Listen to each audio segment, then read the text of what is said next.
Good morning and welcome back to We Are Tottenham TV for the morning after show where we dissect what happened, the shit show that happened yesterday, in this case 2-1 against West Ham, which to be honest it wasn't all a shit show, was it, Sim? Well, not completely, but the goals we conceded definitely were. That's for sure. You can definitely look see that, but so frustrated and so disappointed in what happened yesterday, especially because we know how big a game it was, and we're literally hyping this game as make or break for a long time, and the way we started was a real disappointment. But I thought we reacted well to conceding the goals, but the goals we conceded were unacceptable. Unacceptable. Every single week we're saying the same stuff now. These goals that we're conceding are just not acceptable. I mean, what can we do to stop these kind of goals going in? Because any sort of defender we put in there, the same shit keeps happening. It's difficult to understand a solution under what we currently have. I feel like a lot of the mistakes they're making, like they're Schoolboy. completely, like they're such simple mistakes. Yeah, they're making them time after time. You can blame Jose for picking them, but it doesn't matter who he picks at this rate because they all seem to be doing the same thing. It's such a frustrating situation to watch and to be watching every week at the moment. It's really frustrating, and these defenders, they're letting us down, man. They are letting us down. With the same way the defence are letting us down, can we also blame the strike force for letting us down in the same way? Of course, I would say not at the beginning, but I'm talking about yesterday. Yeah, I mean you have to say that as well. But you have to say they shouldn't be in a position where they're chasing the game all the time, which seems to be of late what's been happening. The game plan keeps getting thrown out the window after a stupid mistake. But you got to say when we're creating the chances we do and we don't put them away and we're not back on level terms or we're not hitting them back, then of course the striking department have to take responsibility for not getting us back in the game. But on the flip side, it's a lot harder to get back in the game than it is, or it's a lot more difficult. Like when you're losing, it's just a lot harder to be fighting against that, and especially mentally, I think you need a stronger mentality to keep coming back from a goal down, and we haven't shown that. And in your opinion, in terms of the mentality, in terms of the way we approach games in the first half, how much blame goes on Jose Mourinho? Yeah, I mean, for me, you have to put a lot of blame on Jose in that sense, in the sense that he was brought in to bring us a winning mentality, and that's one of our biggest issues. So from that point of view, I'm very disappointed. I'm very disappointed in how we failed to protect leads. I'm disappointed in how we'll react sometimes to going down, and I'm very disappointed to sometimes how we could be really sloppy at the start of games, and we have to try and come back and recover in the second half.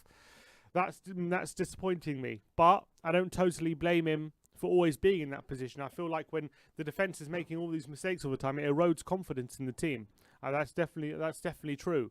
And I think you can see. I feel like some players might be getting fed up with it, with these mistakes. They keep having to fight against it, and that can have a real detrimental effect on the whole team.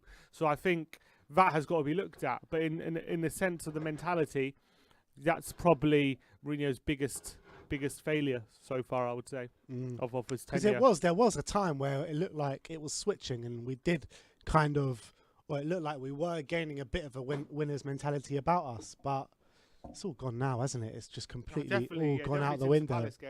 It's completely all gone out the window. But what do you say to all these people, firstly in the comments, all around social media and stuff, calling Jose Mourinho a dinosaur? I mean, it's just unfair, isn't it? It's rubbish. It's rubbish. He's not a dinosaur. He's still a fantastic manager.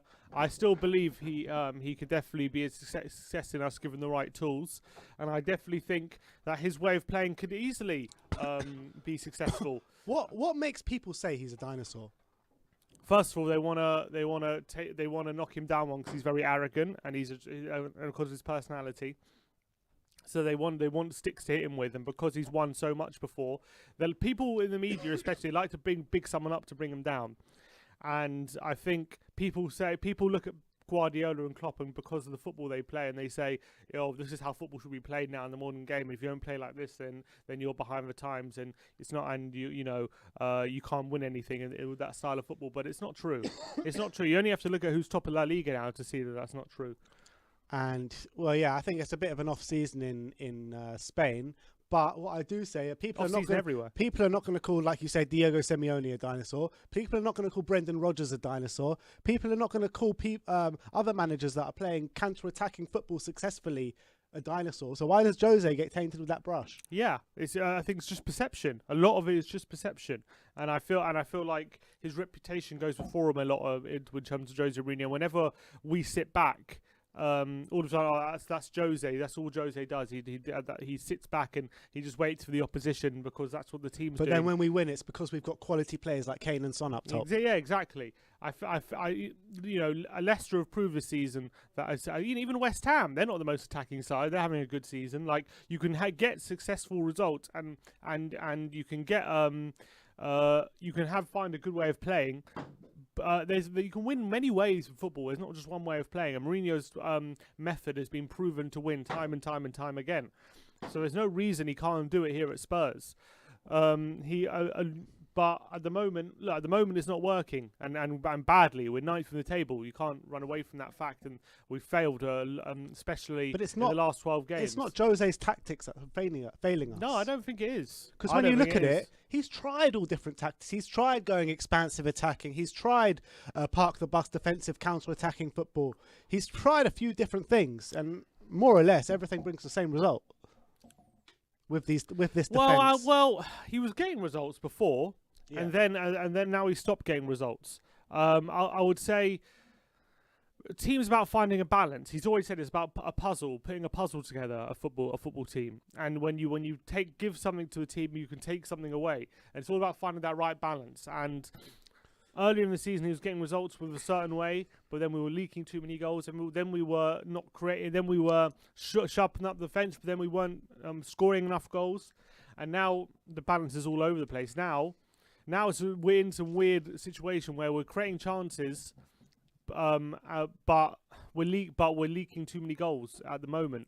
We're not being clinical. We're making stupid mistakes at the back. Yeah, but I think it's a confidence thing with the team. I really believe that. Obviously, he has to take responsibility for that because it's his job to motivate the team as well. But I would say at the moment, in terms of the structure of the team and how we're performing, especially in the last few games, I don't see a massive problem with it.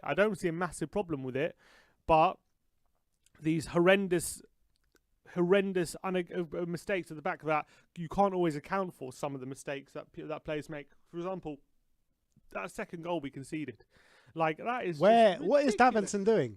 Like if I've even got a tweet here. Let's where is it? Let me see if I can get it up. It's this one.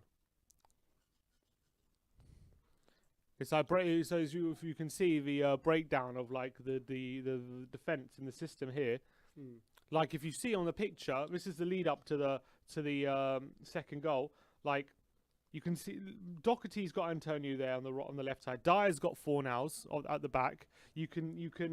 He's got him there. Sanchez has to cover Lingard. You can see Lingard running in. Sanchez is basically playing right winger. What's he doing? But he's completely out of position. But Sanchez is there. He's got Lingard. He's got to make sure he sticks with him. He comes over, right? Dyer spots a bit of danger that Lingard could run through, so he kind of lets Fornals go. But Sanchez has to stick with him. He has to stick with him.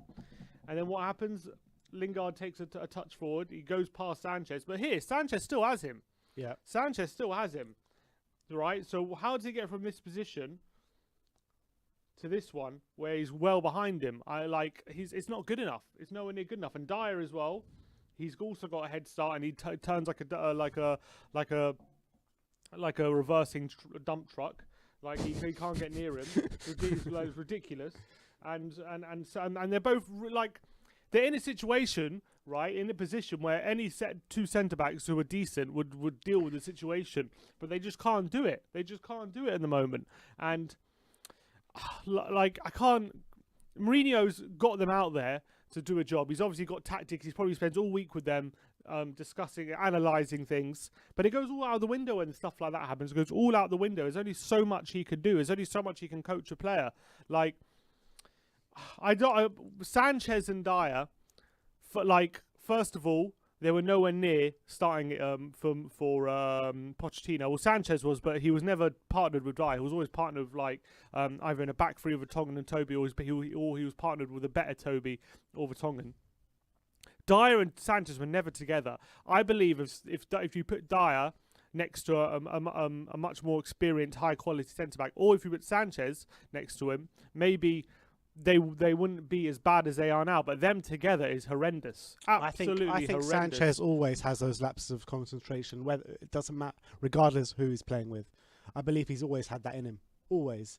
And I believe Dyer's had that in him. But I think Dyer's actually regressed a bit since he hasn't had that kind of big person next to him. Since he hasn't had a Toby or Ian. In my opinion, I think Dyer is good enough to be in the squad in terms of a third or fourth choice centre back. But I don't think Sanchez is. I believe Sanchez needs to go. I really think that. Yeah, it's been too long with Sanchez. Especially with Sanchez, especially in this day and age, you need a centre back who is competent on the ball as well. You need someone who has composure. He just has no composure. No quality on the ball, and that's a big failing. How many times yesterday did he have possession at the back and just relieves the possession, gives it back to them for a throw on, straight back to them in their midfield? Or how many times that happened yesterday?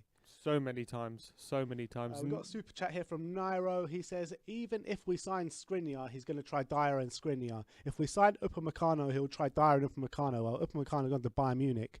But yeah, that's his point, basically. Hashtag Jose out. But I don't know. I disagree. He dropped Dyer. He dropped Dyer recently. And brought him in the next game. And then dropped him again. Yeah, I mean, that's 2 games all season, though. He's been underperforming all season. No, he hasn't. Well, I think he has. Even in the games when we were keeping clean sheets, he was still making those mistakes that weren't costing us goals. I don't think he's been underperforming all season. I think that's harsh. I think definitely the past 12 games, which is long enough.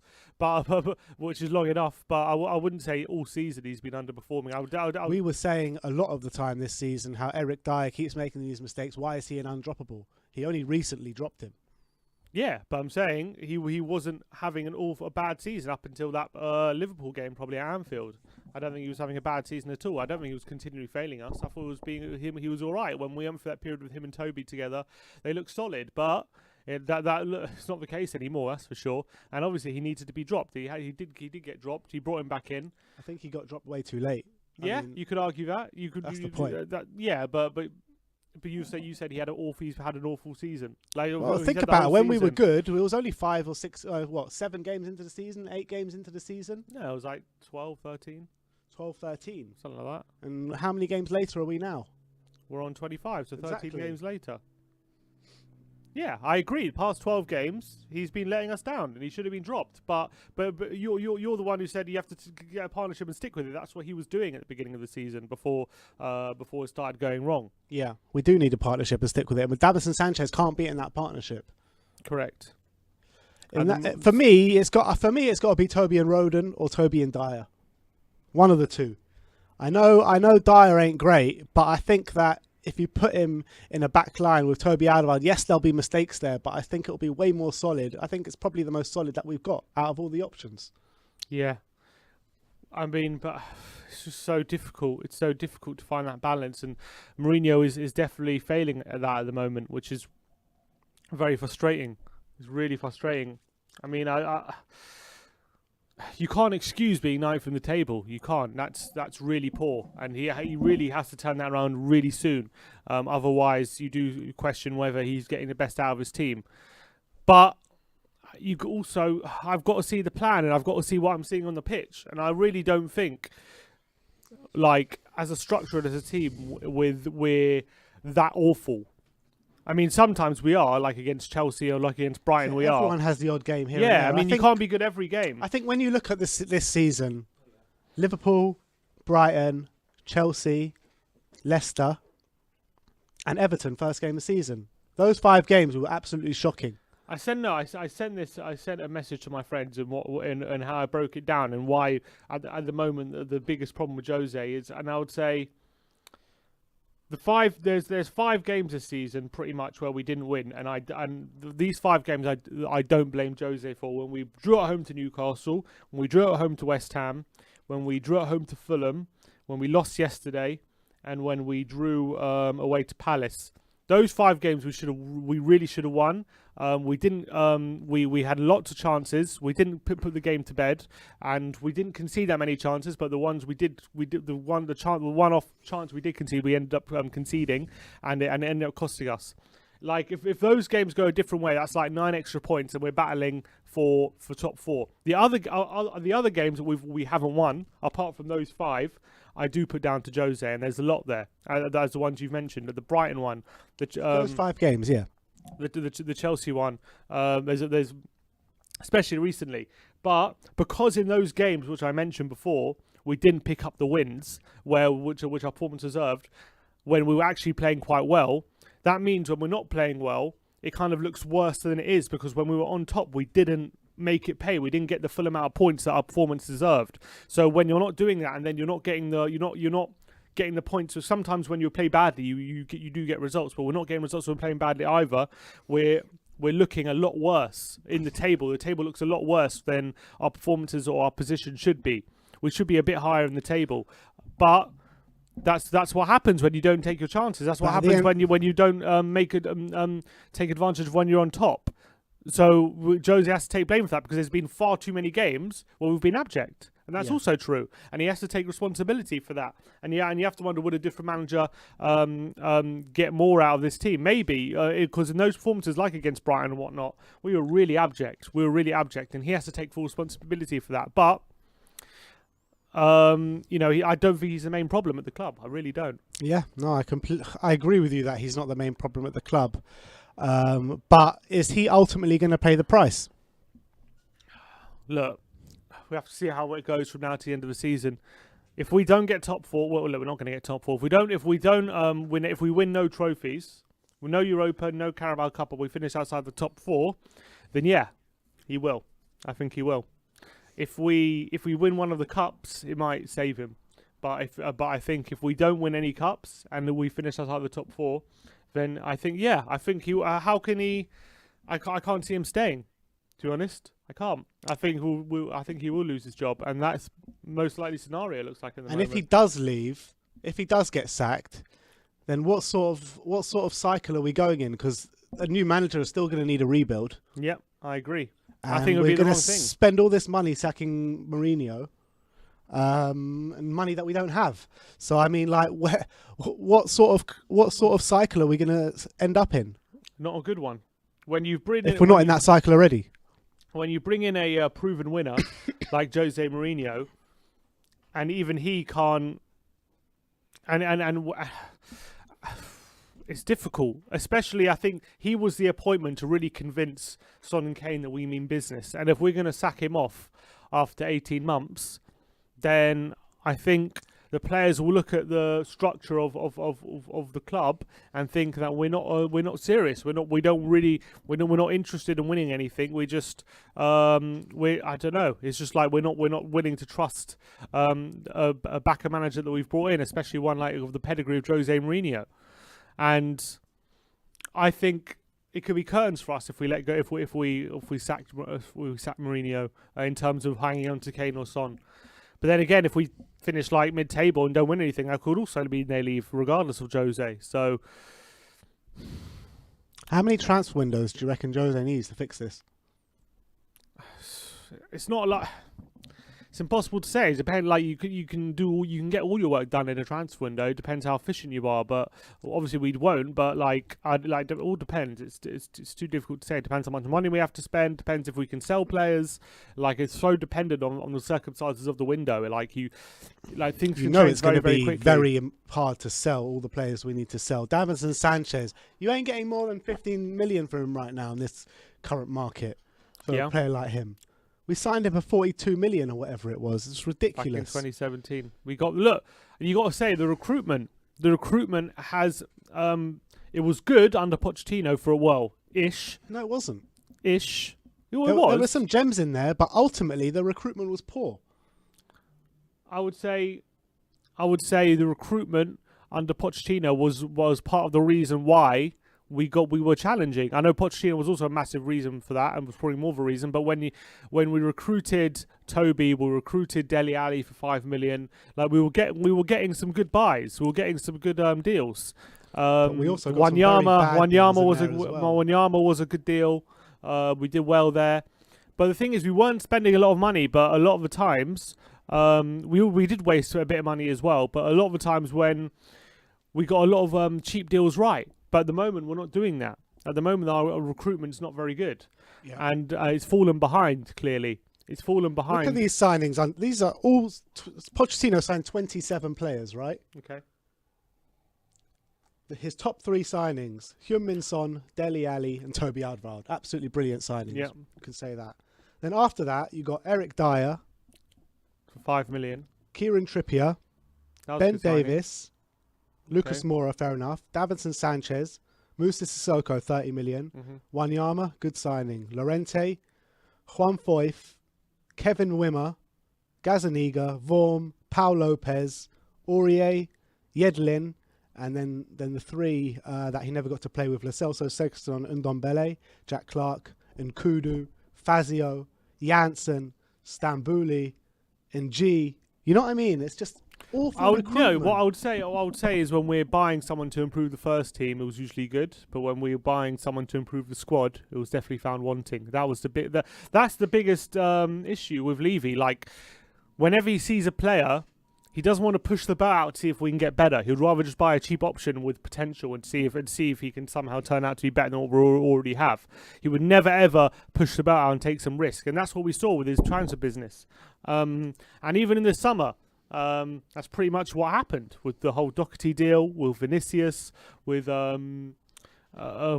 well, I wouldn't say, Doherty, Vinicius, with those 2 deals especially, which first of all we were saying at the beginning of the season, those are the 2 priorities, right back and a backup striker and a centre back. We went cheap and we've gotten bitten in that sense. We didn't sign a centre back at all, which was a big failing of the window, which we underestimated how big a failing it was, and it was a big failing. But that's that's the nature. That's reality. The thing is, for Man City, when they buy someone, it doesn't work out. They just buy again. We have to sell that guy before we can buy again. That's how it usually works, and that's a big issue for us. We've got another super chat here from Bobby B. Says, our defence was exposed when Lo Celso went off injured. The work rate he put in covered for a lot of the frailties. Europa or bust, have faith in Jose. I wouldn't put it all on Lo Celso. That's a bit much. But I would say Lo Celso being out has definitely hurt us, because he was definitely good in the rotation and good part of the squad. But I'm sorry, I'm not buying that Lo Celso not being in the first team 11 makes Eric Dyer and Davinson Sanchez not be anywhere aware of their surroundings, aware of who's around them, aware of their position on the pitch. It makes no sense. I agree. Let's look at some tweets, because we've got tweets flying in at the moment. All right. Can you see my phone? Oh, one sec.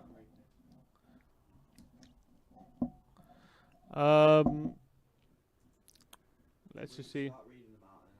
We got Toby1 Kenobi saying, is Eric Dyer better than Chiriches, Fazio or Stambouli? Sorry, say that again? Is Eric Dyer better than Chiriches, Fazio or Stambouli? I think he's better than all 3. You think he's better than Fazio? For us, yeah. For us, yeah, but as a defender. I mean, Fazio was shocking for us. He just didn't suit the Premier League. Way too slow. I think under Mourinho, he might be better than he was under. Well, every time we come up against a team, we put in Davinson Sanchez because we want that pace and physicality. That's also true. Fazio's going to match that? I don't think so. Fazio was terrible. Got sent off every game. He did. But when he went to Roma, he was very good. Yeah, because the Italian league's a lot slower. That's Tottenham says, for the people that want Jose out, don't know what they're talking about. He has tried everything. He has played on the front foot. You can't blame Jose. It's the players. What do you think of Jose's, first of all, before you get into that, what do you think of Jose's comments yesterday when he says there are things that I can't solve just by myself as a coach? And he said, no coach can. He's got to be talking about things that happen in a game, not taking your chances and defensive stupid mistakes mainly, probably. Because it happens every game, and you know what manager can fix that? Because it's the most stupid things I've ever seen on a football pitch. This is happening at top level Premier League. But is it a case of our individual? Harrison Brownlee says Jose was asking for players in that interview. Yeah, definitely. Is it a case though, when you look at our defence, is it a case of just individual mistakes, or do you think the defence do look all over the place in terms of the structure? It's a difficult one because, you know, yesterday, let's take that game in isolation yesterday with that question. We conceded 4 shots on target all game. 2 of them were only dangerous, really. So from that, you're saying that defensive structure is okay. We didn't concede that many chances. It was only stupid mistakes that kind of let them in there. So no, from that point perspective, then you got to say that it's not the structure, it's the individuals. And when you look at it as well, everyone talks about how bad our defence is. We've conceded the 3rd least goals in the Premier League this year. Yeah, I don't know if it is anymore. I think it might it's still like the top 5 though. I think. No, it's top 3. I think is it top 3 now? Maybe it's after yesterday. It's 4. As I'm saying, after 5th. yesterday, it might be a bit lower. We are 27. 1, 2, 3, 4. So we're 5th. 5th. Either way, it's still in the top 5 in the Premier League. It's still not bad. And the way people talk about, the way we talk about our defence, the way people talk about our defence, they're talking about, the worst defence they've seen. It's not like we're conceding goals left, right, and centre. Yeah, when you think about it, actually, in terms of goals conceded, like from compare that to last season, he probably has tightened it up a bit compared to how many goals we were conceding. It's just it doesn't seem that way when every game we can, like, 1 or 2 mistakes are costing us points. It doesn't seem like the defence has tightened up. But let me just see if I can compare from last season how many goals we'd conceded at this point last season. So I'm certain it's a lot more, but I'm not 100% sure. So let me just check. At this point last season, we had conceded 32 goals, and this year was 25, 26. Right. So we have conceded a lot less goals than we had done this time last year. So that, in that sense, it has tightened up a bit. But though, first of all, we never signed a centre back, and we lost for Tongan. And how are we supposed to really improve at the back without those improvements, unless you're expecting one of them to become a lot better than they are? Dyer and Sanchez, they were never these great centre backs. They were just never, even under Poch or anything, they were never great. So to expect Mourinho to just turn them into something that they're not is unrealistic. And I think Mourinho's Eric Dyer experiment needs to finish now. He can't be one of these. I know he's been dropped a couple of times the last couple of games, but he still seems like one of Jose's favourites. You know what I mean? I think that he needs to be 3rd or 4th choice. I really believe that. I think we need to buy 2 in the summer. We need to buy 2 in the summer, whether it be a Sven Botman and you know what I mean, someone like of that ilk, because we just can't go on like this. We can't. But on the flip side, Mourinho has to have more in his locker when we are losing or we are needing a result, and we do need to be on the front foot. I feel like we do. We're great when we're losing. That's when we come alive. Yeah, we create chances, but we just need to have that extra bit of edge to us, I feel, around the final third, a bit of decisiveness. I feel like we do a lot of crossing in the box and stuff, and sometimes we create chances, sometimes not, but we need to have a bit more structure to our attack. But I thought yesterday, when there was a lot of chaos, it actually kind of worked a bit. I felt like West Ham was struggling to cope with us. I thought when Bale came on, they couldn't handle Bale whatsoever. They couldn't handle Bale. Kane was getting in good positions. When Kane gets behind the lines and has a ball to square for an open goal for Dele Alli and Heung-min Son, I mean, what's he supposed to do there? He plays the ball way too late. I mean, that's a goal. Should have been a goal. That's a goal. That should be level 2-2. We've got what's called. Ardavan Hamisi says, having poor defenders is not a death sentence by any means. Liverpool had a back four of Klein, Lovren, Skirtle, Moreno a couple years ago, but they got 76 points and finished top 4. Obviously, there are liabilities in our back line, but they are still naturally talented players. Yeah, but you got to remember that this season is a one-off season as well in terms of no pre-season, get 2 games a week every single week without fail, you know. It's not it affects players in different ways. And when you got to look at it this season, it's not going to affect players like it did that Liverpool season where they had a whole proper pre-season, they had training together, they had time to rest and what have you. This year, there's no time to think about what's happening. It's just game after game after game after game, no rest. And players which are low on confidence are going to make even more mistakes. Yeah, I agree. And also, what happened when he had those back lines? They didn't say, "Oh, he must be shit, Klopp." They said he needs a better defence. He needs a better defence, and that's exactly what he got. Yeah, and they had the money in the bank to spend 75 million on Virgil van Dijk. But on the flip side, you know, they spent 8 million on Andy Robertson. Yeah. You know, they didn't exactly have to spend big money to get an improvement. They didn't. Joe Gomez cost like 3 million. No. Liverpool spent a shitload of money. I'm telling you, Robertson was 8 million, so it wasn't exactly they had to spend a lot of money to get an improvement at left back. Joe Gomez was 3 million, and he's a pretty good defender, so they didn't have to spend a lot of money there. So it's not just about how much you spend; it's also about spending it in the right way. Of exactly, course, we signed Toby Alderweireld for 12 million. Exactly. So people saying we have to spend this much, that much, you don't have to. You just need to get if you're going to go cheap, you need to get it spot on. You need to get your recruitment absolutely right. To buy a top centre back, you need to spend the money, I think, because look at it. Look at all these top centre backs. They're all going to cost a shitload of money. These Skriniars, the Sven Botmans of this world, Virgil van Dijk. We need that level signing to improve our defence, and we need to spend the money. We need to spend 50, 60 million minimum for a centre back. Yeah. I mean, in a perfect world, that's what we need to do. That's what Liverpool did. But I'm just saying, you can find value if you get it right. But we're not getting it right at the moment with these cheap deals. We're just absolutely not getting it right, and it just begs the question: how are we recruiting players? How are we scouting them and analysing them? Because clearly there's a flaw there at the moment. Yeah, the recruitment team is obviously. I feel like we're behind the times a bit in the recruitment. The recruitment team is. I mean, Steve Hitchen. What does he actually do? I don't know. What does he actually do? I mean, we've got a guy looking out there for players that hates January transfer windows, that doesn't want to sign a player in January because it's hard to get a deal. We need someone that actually likes their job and wants to actually sign players. Steve Hitchen really annoyed me in the documentary. Yeah, I understand his point, but I mean, it came across very poorly. I felt he's just saying that, you know, when January transfer window he hates it because it's usually what happens is teams are scrapping around for a signing because their team is failing at the time, and they need a quick fix. So that's what the January transfer window is for. It's not really for planning and building like the summer transfer window, which he clearly prefers.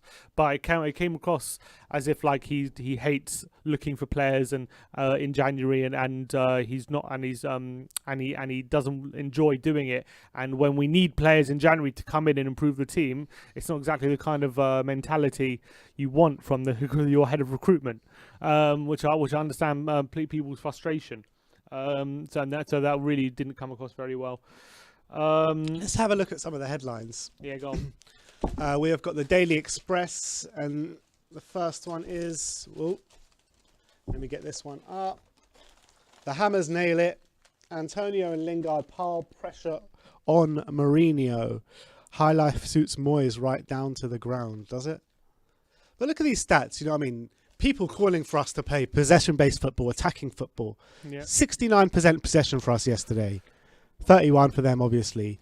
13 shots off target, 4 on target. 3 block shots, 7 corners. I mean, it's not a team that are sitting back, is it? No, definitely not. And we definitely didn't sit back yesterday. But my frustration is I felt especially first 15, 20 minutes, we were definitely slow out the blocks. West Ham were much more aggressive than us. But I thought after that we did definitely grow in the game. We had a good reaction. Kane was forcing some saves out of Fabianski. Lamella was creating things. I thought we did react well. And then he makes a couple of changes at halftime to add even more attacking intensity. But that stupid sloppy goal right at the beginning of the second half killed it all. Killed it. Absolutely killed it. It was a nail in the coffin. And without that goal, I think we're talking about a different result here. But, you know, when your defenders are completely shitting the bed like that, it's hard to overcome that continuously. So it's so difficult. But he's got to take responsibility for it as well. but he's got responsibility for having the slow start. But I think in terms of the way we played and the structure of the team, I don't have too much of a problem with it. It's just stupid things that are letting us down.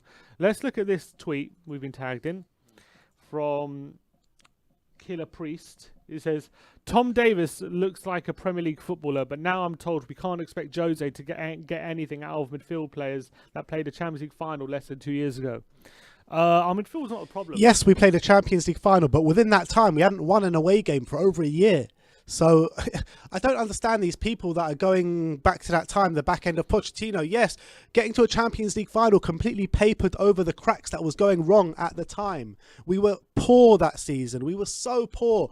Like I said, we hadn't won an away game in over a year, and they're telling me they want to go back to that time. And if you also, we were shocking. Also, if you go back to that time, if you ask any Spurs fan what our biggest problem was at the time, everyone would say Winston Sissoko in the centre was our biggest problem. Everyone would tell you that was our biggest problem. And also, right now, our midfield isn't our biggest problem. Like, we got Højbjerg and Ndombele in there, and they're doing quite well. And actually, I know Højbjerg's had a poor few games, but no one's saying that Mourinho can't get anything out of those players. So I think that's it's all down to the recruitment since 16-17. I just had a look now through all those transfers. There's about 3 or 4 transfers in there that you would say are good transfers. Everyone else, piss poor transfers, piss poor recruitment. It's an absolute joke. 16-17, the end of that season, or was that the beginning of that season? I don't know. We signed Sissoko for 31 million. That's the beginning, yeah. Sissoko for 30 million. Janssen for 30 million or 20 million, whatever it was. Wanyama, great deal. And Kudu. Pau Lopez. Who are these players? Where's Pau Lopez? Where's Kevin Nkudu now? Where's Vincent Janssen? You know what I mean? But the thing is, if you look at that, what you just said, 30 million on Janssen, 20 million on 20 million on Janssen, 30 million on Sissoko, and what was it, 15 million on 15 Nkudu. On Wanyama, 10 million on Nkudu, and a million on Pau Lopez. All right, so that's 65 million on Sissoko, Nkudu, and Janssen. And Wanyama, right? Yeah. No, forget Wanyama, because Okay, cool. that was a good signing. But those three, Sissoko, Nkudu, Janssen, that's 65 million on those players. It's poor recruitment. But I'm saying money's was spent. We spent money there. But like the recruitment is just poor. So poor. Like that money, first of all, could be spent on one unbelievable player, which completely was overlooked. Also, if we're going to spend that money, you got to spend it right, and we didn't. And that was such a pivotal summer for us as well. It was such a pivotal summer for us. Well, we improved that summer. Those signings did improve us. So Wanyama improved up dramatically. Sissoko didn't improve us for another year or two. No, he didn't. Yeah. Janssen. Only Wanyama was the only one there. Yeah. True. Wanyama was the only one. 17-18. Davinson Sanchez, 45 million. Yeah. Lucas Moura, 25 million. Serge Aurier, 25 million. Llorente, 15 million. Juan Foy, 15 million. Oh, 10 million. And Gazaniga, I think we got him for free. Again, 100 million spent. So what I'm saying is, like, the board did spend, but there's a clear problem with the recruitment. The recruitment screwed up big time, and I don't know if they've been held responsible for that, for the recruitment team. Because the narrative at the moment within the Spurs fan base is that Levy, ENIC don't put their hands in their pocket. And maybe they don't put their hands in the pocket with the whole self-sustaining model or whatever, but you can see from these figures that we're actually spending money, but we're not spending it in the right places. That's the problem. That's the problem. It's not actually that we're not spending the money. We're not spending it in the right places. Yeah, and the problem is not only when we do spend it, we're not spending in the right places, and because we're not a team like Man City, right? We can't just sign a player like Sissoko and then he didn't work. Let's spend another 40 million on someone else. It's fine. Like, we can't do that. We need to stick with the player that we signed for 30 million unless we can sell him. So that's the big problem that we have. And that's why we're stuck with a lot of players at the moment in our squad, who are not good enough because of the model, unfortunately. And that's the case of the matter. I think the recruitment has to take a big dose of responsibility for the situation the squad is in at the moment. And then there was 18-19, where we didn't sign anyone. Yeah, and obviously the board have to take big responsibility for that one. We absolutely did not sign anyone. We rested on our laurels. Levy's mouthpiece, Pochettino, at the time was coming out and saying, "Oh, we don't need anyone. Our squad's too good." You know what I mean? That was ridiculous. That was ridiculous. That especially as well because the season before we had declined a bit. We'd already started to decline a tiny bit. We weren't bad the season before, but we weren't at the levels that we were at the last season of Whitehall Lane. So we already started to decline a bit, and then we didn't sign anyone again, and then we declined a lot more. And then there was Poch's last summer. Tanguy Ndombele, club record fee, you can't knock that. Steven Bergwijn in January. Jose Mourinho's first signing for 30 million. Yeah, Lo Celso, Ryan Sessegnon, Jack Clark, Jedson Fernandez. And then there was this summer just gone, which we had a fairly good window. But again, there was still a bit of poor recruitment in there. Players that haven't worked out. Players like Matt Doherty, Carlos Vinicius. Those are the only two probably I'll put my finger on. Right now, yeah. And the thing is, when it was all good signing Ndombele and Lo Celso, but we did that last year after the Champions League final. But because we had declined so much in other areas, it just wasn't enough, unfortunately. It wasn't enough. And then they needed time to settle in as well. And we didn't get to see the best of them as well until this season, or later on that season as well, in terms of Lo Celso. And then we declined at the back so much, and we didn't recruit there at all, really, that we hadn't overcome that. And it's also our near recruits as well. When you've got to think about it, the classic Daniel Levy penny pinching. How many players have we been close to signing? Sadio Mane, Jack Grealish.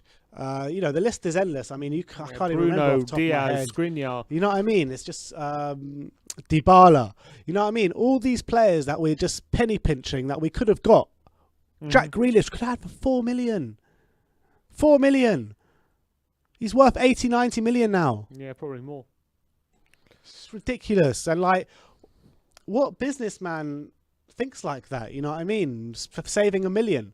You could have a resale value for 90 million. It's ridiculous. Yeah.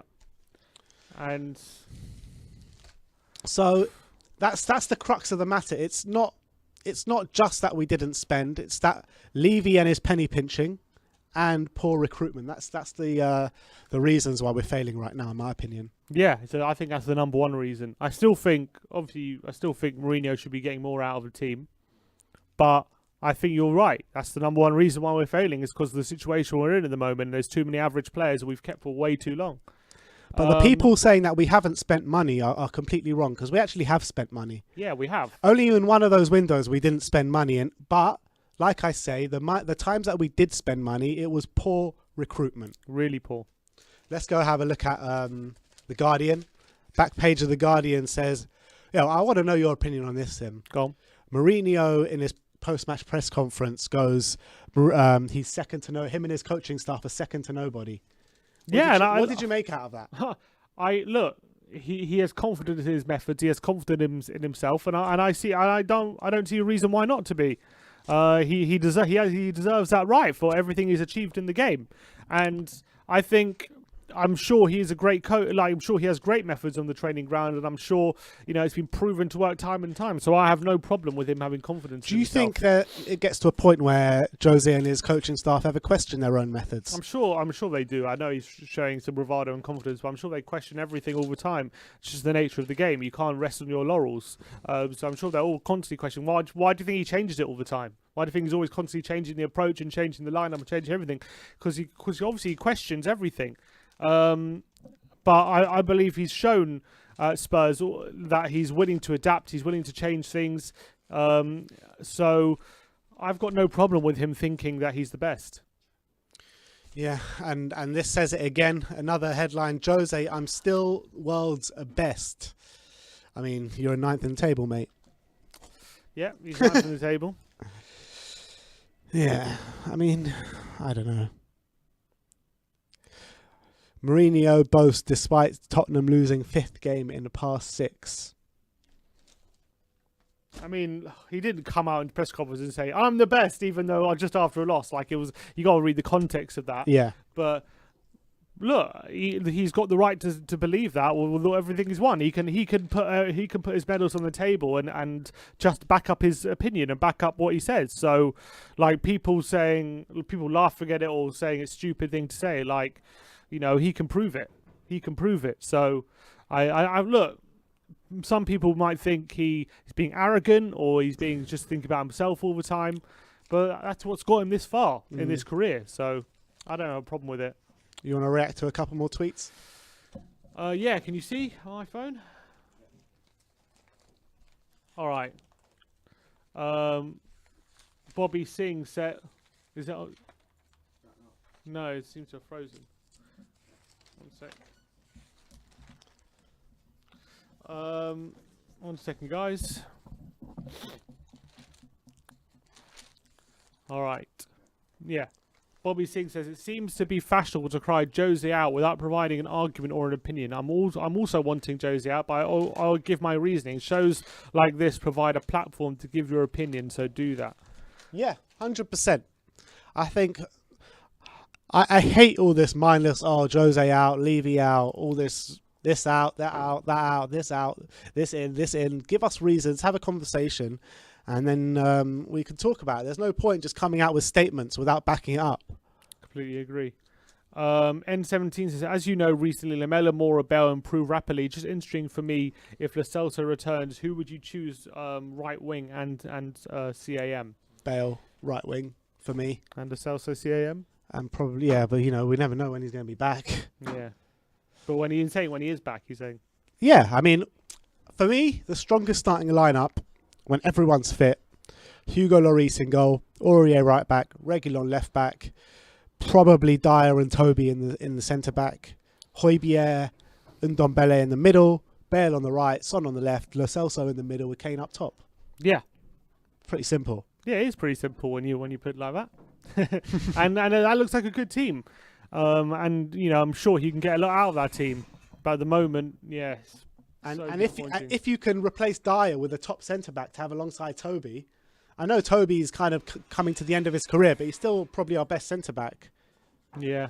And football's such a confidence game as well. I feel like, you know, people don't take into account mentality and all these things when they're analysing a performance. Like every time we win, right? I feel like there's always a positive reaction the next game, where we look like we can go on a run until something hits us. Like after we beat West Brom, we had a great start to Everton game, really good. We looked like we were confident again. We were 1-0 up, creating chances, and then stupid things happen at the back, and it completely derails us. Yeah. Completely derails us, and people have to take people don't take any of that into account. They just chuck it out like, oh, that's all down to Mourinho. Like he can't be down to everything. He can't be down to everything. And yeah, he takes responsibility, but he can't just be him. It can't be him because the same things was happening under Pochettino. Yeah. The same exact things. And everyone's like, oh, get Pochettino back, get Pochettino back. Pochettino couldn't work with these players. These same players failed Pochettino that are failing Mourinho right now. So I don't know what everyone's on about in that sort of sense. You know what I mean? It's not the manager that's making... Yes, the manager has partly to blame. He's the manager at the end of the day. And when things don't go right, he has questions to answer to. But... at the same time, Pochettino, these same players were failing Pochettino, and now they're failing Mourinho. So you got to look a bit wider than Jose Mourinho and the manager. Yeah, so true. Astu Zor says, it feels like we're cutting Mourinho too much slack. Do not tell me this squad isn't at least the third best in the league. We got Kane, Son, Ndombele, Højbjerg and Bale. Even Lucas, Dyer, Aurier and Alderweireld start for most teams in the league besides the top six. We are above Brighton and Fulham, who play whatever. Yeah, that might be true, yeah. But what about Davinson Sanchez? Tell me the highest team he gets into. Tell me where Eric Dyer would play week in, week out, every single game. Tell me where you have a defensive partnership of Eric Dyer and Davinson Sanchez playing week in, week out. What team would they wouldn't even get into the fucking Brighton team? Yeah, they wouldn't. Honestly, I'd rather Lewis Dunk and exactly. They wouldn't even get into the Brighton team. So you're telling me that we've got a back four ready to compete for top four? No, we don't. And when you look at it in terms of when we do have our starting 11, like when you look at yesterday, like It was literally the back two who let us down. Like, everyone else was pretty much okay. Everyone else like didn't really do too much. Like, Højbjerg had a few sloppy moments, but but it was the back two that really let us down yesterday. And Yeah. I feel like it's constantly the case. And the front two. Let's not. There's no two ways about it. Kane was not good enough yesterday. Neither was Son. Yeah, they weren't good enough as well. So it's not just the defence, but you got to say the defence is week in, week out. At least the attack have been brilliant for us this season. They've been carrying us. So yeah, they've been carrying us, exactly. It's hard to but in that, I'm talking about in the West Ham game as an isolated event. Yeah. Yeah. But look, we've got 760 viewers right now. Smash that like button, smash that subscribe button. This has been a heated morning after show. When I would say when it comes to attackers, though, it's harder to blame them for missing than it is to blame defenders for getting mistakes, because it's the attacker's job to create stuff, and that's a lot harder. It's a lot harder job. It's a lot harder to hit the top corner than it is to just clear a ball into the stand. True, you know but what I mean? when you're Harry Kane, you've broken those lines, and all you need to do is play a simple pass in the middle. No, that's for sure. You got to be doing. You have to be making that pay. You have to exactly make that pay, especially at 2-1 down as well. Yeah, with 10 minutes to go, whatever it was. Yeah, of course. Let's see some more tweets. Jose from Dobby. Jose has tried everything in this squad, but now nothing is working. Do you guys think the Carabao Cup is still keeping his job? Because I do. If it weren't for the cup final, I think Jose would have been sacked already. Look, I think when you look at it, managers have been sacked for less. They have been sacked for less. Pochettino was sacked for less. Yeah, he was. He actually had a better run of form before he got sacked than Jose. Pochettino was sacked for less, but I think Daniel Levy is starting to wake up now and realise you can't keep sacking managers when there's deeper problems, including him. Yeah, him and the recruitment are definitely a big part of the problem at the moment. I think if this was a year ago, let's say Pochettino never would have happened. And Jose Mourinho was here, let's say before Pochettino, we're going through this form, then he sacks him. But I think he's seeing the same problems under Mourinho. He's probably thinking that he was a bit too rash to sack Pochettino now. Yeah, I agree. Bobby B says of the super chat, annoys me that the board are sounding out Brendan Rodgers and he's being called an elite manager by pundits. What has he won? And what I'm saying about Brendan Rodgers, he's spewing up the same style of football as Jose Mourinho for Leicester this season, and they're doing brilliantly. They're second in the league. Yeah, and it's working for them because they got good recruitment. They signed people like Tielemans, Fofana, Castagna. They did really well on the recruitment side, and that's proving dividends. I don't think the tactics are that much different or so much better than what Mourinho has to offer. I just think the recruitment was a lot better. But having said that, when he has a front three of Harvey Barnes, Vardy, and Albrighton, like that's not a lot. I wouldn't say that's better than what we have. But then how many goals they scored? They've scored quite a few more. They've scored like a few more goals, 7 more goals than us. And concede the same amount. So actually our defences are very similar. Why is he scoring more goals than us? That's the big question. I think it's because he trusts his defence more. Probably, and than we do. The thing is, they don't play that their football. I'm sorry, I watch Leicester. Yeah, I do watch them a lot because I obviously keep tabs on our rivals, and like they really don't play great football. Like they're not like I watch them a counter-attacking side. I watch them against Liverpool. And Liverpool with the better side. Yeah, first of all, Liverpool with the better side, and second of all, like they offered nothing up until the last 10 minutes. And how many times have we seen that with Mourinho do that, even in a big game like that? Like just keep in the game, and then last 10, 15 minutes really go for it. And a lot of the times we could have got a result like that, but like players have missed big chances, like Roselso against Liverpool. Like players have missed big chances at big moments, and we haven't got the result. But Leicester did get the result because Alisson kicked it right at Vardy and whatnot, and whatever happened. But it shows that it's a tactic that can be used effectively. Yeah. And Brendan Rodgers has showed that, and he showed he's effective at that. But the question is, why do Leicester have better players than Spurs? Probably their back line, yeah, for sure. Probably, yeah. But you've got to look at right now. Look at the leaders of each league in Europe. Yeah. Go to Spain, Atletico Madrid. Yeah. What style of play do they play? Like they're very compact, defensive, aggressive football. Italy, Inter Milan. Counter-attacking, aggressive football again. France, Lille. Same thing. Exactly. So how is Jose Mourinho outdated when every single leader around Europe, apart from in England, play counter-attacking football? I completely agree. And in England, it's not a second of counter-attacking football. And people say like people say he's outdated, but like it's just silly. It's just silly to say that, because first of all, even in his last 2 jobs, he won the league at Chelsea and he won 2 cups at United. Like no one's really even at United. Ollie's not right now. Even though he's second, he's not set to get more points than Jose got when he finished second for Man United.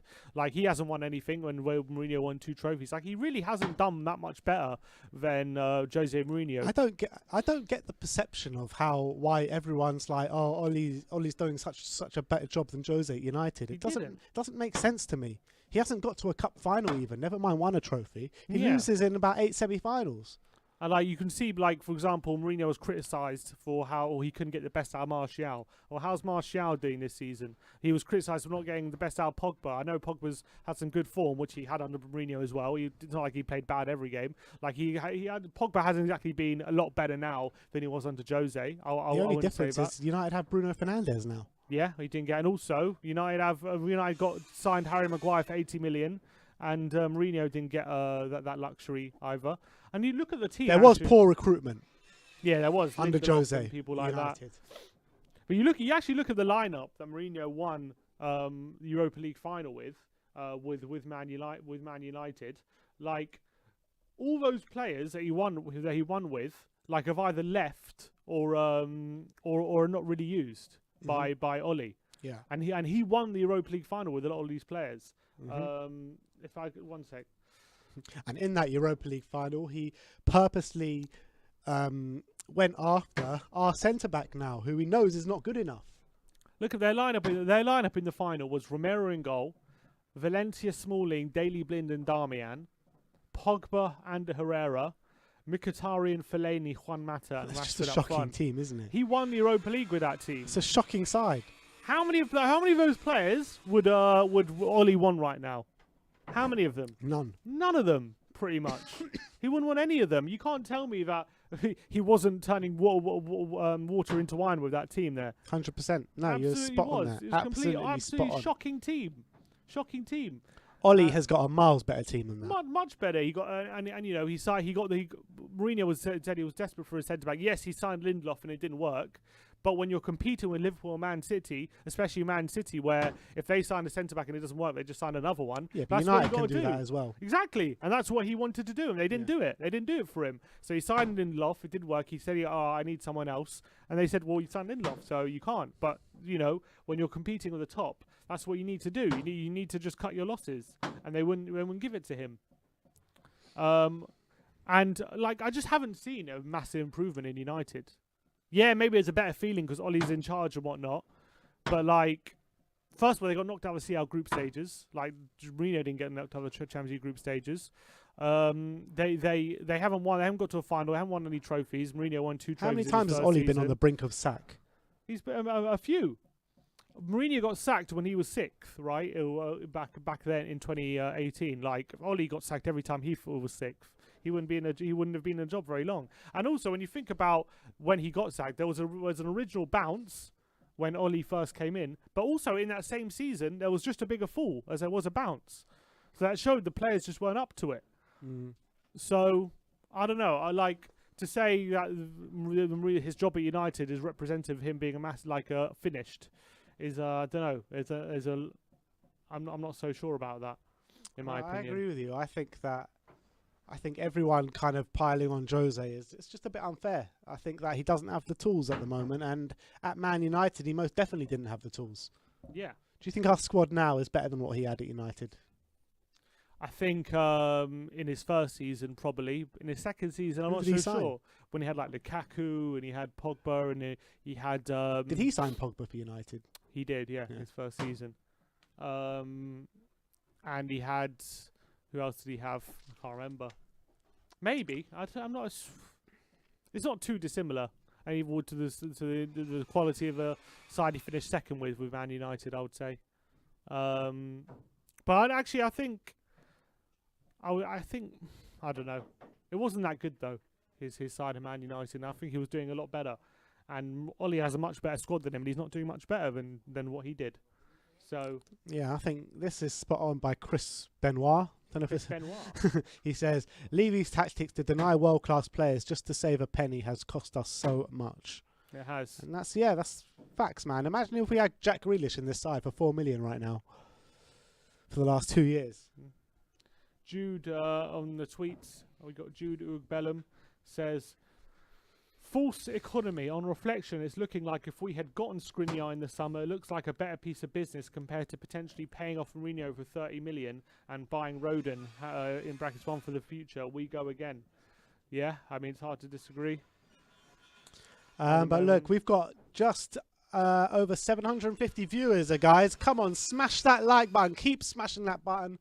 Keep smashing that subscribe button. Let's see if we can get to 500 likes today. The stream is nearly over, to be honest, but let's see if you can get to that 500 likes before the end of the stream. Come on, guys. And Matt says, I don't see how people are calling for Jose's head after that game. He tried his best and we played brilliant football the whole second half. We have to remember that West Ham are fourth for a reason. I think our fans are forgetting this and seeing them as tin pot. I think that, yeah, I wouldn't have necessarily blamed Jose for yesterday, but I thought that I don't think West Ham are tin pot, but we should have been beating them. I'm sorry. Of course they're tin pot. Huh? They are tin pot. Yeah. They're West Ham. Yeah, of course. I mean, yeah. Matt Hayes says, you have to ask where we go from here, but I don't think anyone could provide an answer for that. For me, we must forget about the summer window or criticising the board. We need to save this season first, and that is our priority. How do you save this season without signings, though? Yeah, we can't sign anyone. It's up to Jose to do that, but he's got to find some way of. What about playing Vinicius at the back? To get used to be a yeah, centre back. maybe that's the way to go. It's just it's hard to think how we save a season with the defenders at the moment just constantly shitting the bed. It's just so frustrating every game. Like he goes into a plan, it's just out the window usually within a few minutes. Like how it's happening. Who would you persist with? I know I've said my piece on Toby and Roden. You do Toby Roden or Tober and Dyer. Who would you persist with? I mean, Toby and Roden's the only one we haven't tried yet. So have they partnered each other yet? They partnered once in the second half against Brighton. That's pretty much the only time. I wouldn't want to be a back three. I wouldn't want to go to a back three. I think we need to stay with the back four. I like the dynamic with Højbjerg and Ndombele and the double pivot. With the system we play, we've looked so much better on the ball in the past few weeks. We have. Yeah. We looked so much better, but unfortunately, these mistakes have really let us down in that sense. Because I think the evolution of the team was growing, but it's been undermined by all these mistakes really badly. Really badly. Do you think also, would you put all eggs in the Europa League basket? What does that mean? Just like when it rest players for Europa League, rest players in the league for Europa League. No, definitely not. We're just over halfway through the season. 15 games to go. Yeah. Yeah, why would you do that? I mean, I know what he did at Man United when he thought he couldn't get top 4 We're 9 points off the top 4. Yeah. I mean, West Ham have Man City this weekend, and we've got Burnley. If we win, that's only 6 points off the top 4 again. Assuming, everyone's playing each other so much from the end of the season. I'm not. Top 4 is not over. I feel like it is. It's not over. It's not over. It's not with our fixtures that we've got. We can easily turn this around if we just get a bit of confidence back in this side. Yeah, I want to believe that. I think. Look, I think obviously there's always a chance. There's always a chance we can, but I just feel like how many points were Chelsea outside the top 4 when Lampard got sacked? Yeah, probably similar.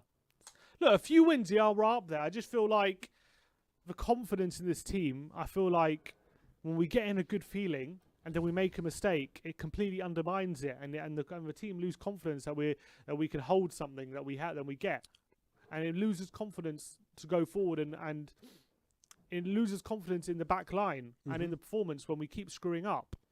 And what's worrying, what that means for me is going forward that I feel like if we do take the lead or stuff like that, or we are playing well, like it'll be very flimsy, the confidence. I feel like if we make another mistake, all those negative feelings will start coming back again because it's hurt us so many times this season, so many, and you can't take that out of your mind. That's always going to be there.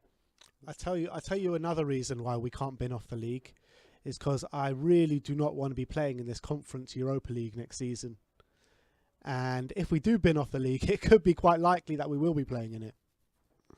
Yeah, and also I don't want to bloody finish below Arsenal, I'll tell you that. Exactly. Right now. That as well. Jordan says, morning guys, based on our form in the last 13 games, we would be 16th in the table. Everything we did yesterday was pretty half-hearted to me. It was only when Bale came on we started to improve a lot. Of those players, in my opinion, here have given up. I don't know. I didn't see a team that had good enough yesterday, personally. I really didn't. What? You didn't what? I didn't see a team that had given up yesterday. I mean, first half wasn't great. Let's be honest, it wasn't great. It wasn't great. I think first half West Ham were definitely more aggressive than us. They were definitely. You can see they were pressing really high up the pitch. They were definitely targeting Davinson Sanchez. But in terms of if you're looking at the first half, objectively, they had that early goal, but they didn't actually create too much, and we actually probably had more chances than them even in the first half. Even if the dynamic of the half, if you look at the eye test, you'd probably say West Ham were more aggressive and probably would have looked better. But objectively, we had more chances, and we forced them into more saves. We forced Fabianski into more saves. Yes, and we had more chances than them. I would say if you're looking at it from a neutral point of view, West Ham against Tottenham yesterday, you would say West Ham were better in the first half and Tottenham were better in the second half. But I think the gap between who was better was by far way more in the second half than it was in the first half. Yeah, exactly. That's why I completely agree with that. So, I don't know. I agree. I agree. The way we started really wasn't good enough, and we took a while to bed into the game. But I didn't see a team yesterday who given up. I didn't see a team who was only going half-hearted. I really didn't. And that's just, look, we all make our own conclusions. That's what he saw, and I gave my opinion what I saw. Yeah, at the end of the day, football is a game of opinions, and everyone needs to just respect each other's opinions instead of getting rude about it to each other. Because that happens a lot on social media. Ardavan Hamizi says, expected points has us in 10th. We are no higher than we deserve to be. This squad is better than 10th in the league, surely. Well, yeah, but then if you look at expected points, Brighton are like 6th or 5th. Like it doesn't work like that. And you would also say that Liverpool sitting in 6th, their squad is better than 6th. They've just won the league and won the Champions League. Exactly. So look, Ancelotti is sitting lower than us in expected points. No one would say he's failing or not getting the best out of the Everton squad. Yet they're lower. Although I would say that Tottenham have been much better side than Everton over the past 5-6 years. They have. But everyone's lauding Ancelotti, aren't they? What a great job he's doing. Yeah, but I think it's a different level to what they're expecting Jose to do at Tottenham. Yeah, true. We all expect to take the next to the next level. Tweets continually flying through. Jordan said, Jose said he and his coaching staff are second to none while saying our league position doesn't reflect the side's quality. Why is he getting away with it? Sorry, what was that?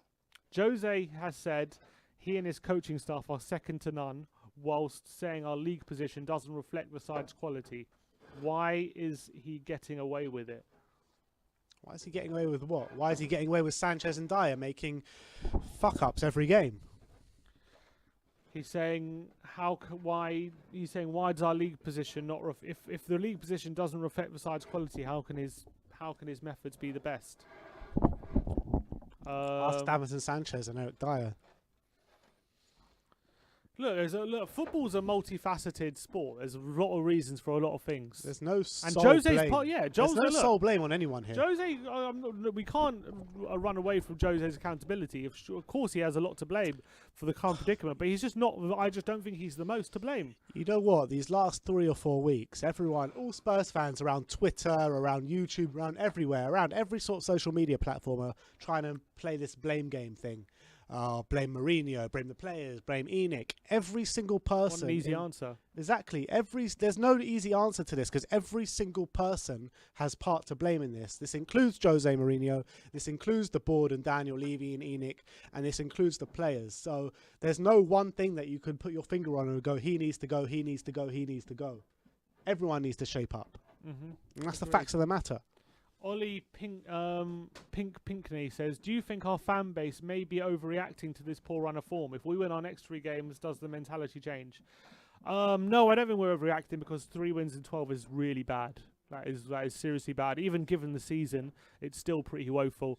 Yes, if we win our next 3 games, the mentality does change. I agree. I think there'll be definitely a good feeling and we can build a bit of momentum. But I'm just worried, even if we win the next 3 games, it just could be too little too late.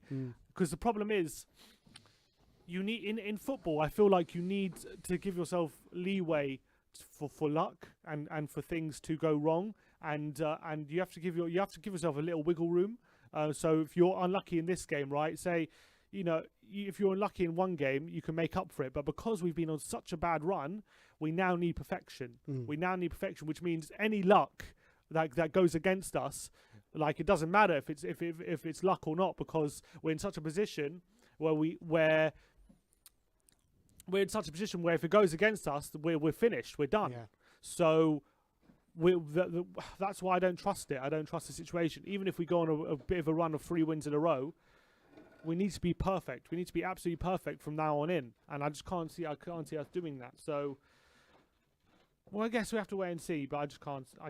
I don't think it's an overreaction to how we're like the results. I really don't, because it's woeful.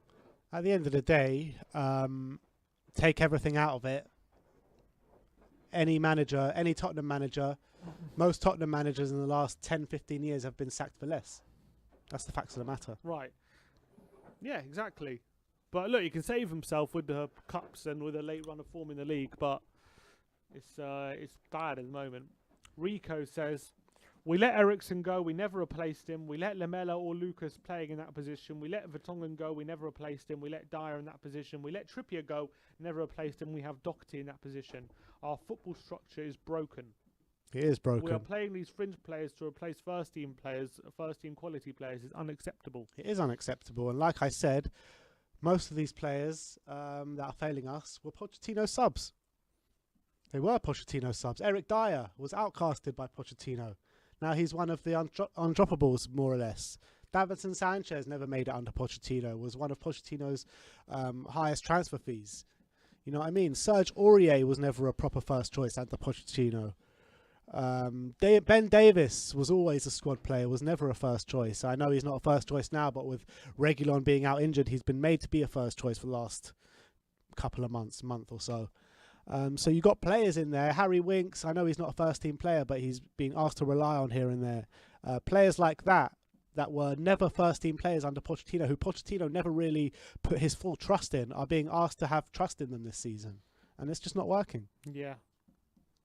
Yeah, I just think, and it goes back to, if we have our first 11, I think we're okay. But as soon as we start having fringe players in the team and starting to rely on them, big problems start to come up. That's when really big problems start to come. And that goes back to the recruitment of our squad players, which has been so woeful. And on top of that, we need to start thinking about a new goalkeeper as well. Yeah.